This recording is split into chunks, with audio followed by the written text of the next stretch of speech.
It's £2 billion given to our poorest areas to help create jobs and boost the economy. Wales is set to receive European aid for the third time. And according to auditors, the Welsh Government is now doing a good job of managing it. Paul Martin reports. It's areas like Caerphilly and Bridgend that have been given big money from Europe to help them catch up economically with better off places. But after the first batch of money between 2000 and 2006, data suggested the areas receiving it had actually become relatively poorer.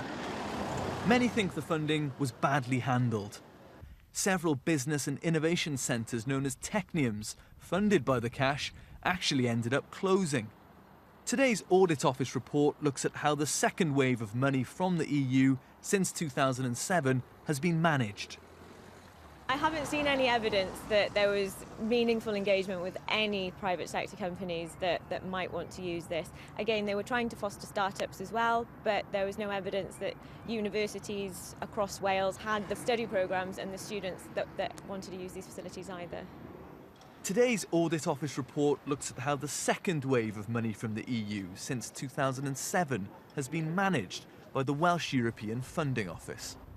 WEFO made some major changes to the process for the 2007-13 programming round, trying to streamline programme structures and deliver the programmes more strategically and through fewer projects, and that's generally been successful. The programmes are on track to meet their main targets. Some targets will be exceeded actually by quite a large margin, and management structures have been improved since the previous programming round.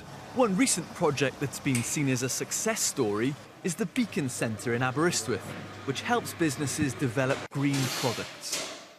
The project has enabled us to have the infrastructure and to have the equipment to work with Welsh companies in research and development projects to start taking some of their ideas that they've worked out in labs and to take it on to further scale and say, well, what is the economics? Is this a viable process? Here at Cwmcarn Forest, business is good. But today's report also makes clear it's too early to tell whether the latest spending programme has had a positive impact on the economy overall. Wales has again qualified for this aid for the next 7 years. It means another £2 billion coming our way, likely to be spent on fewer but bigger projects.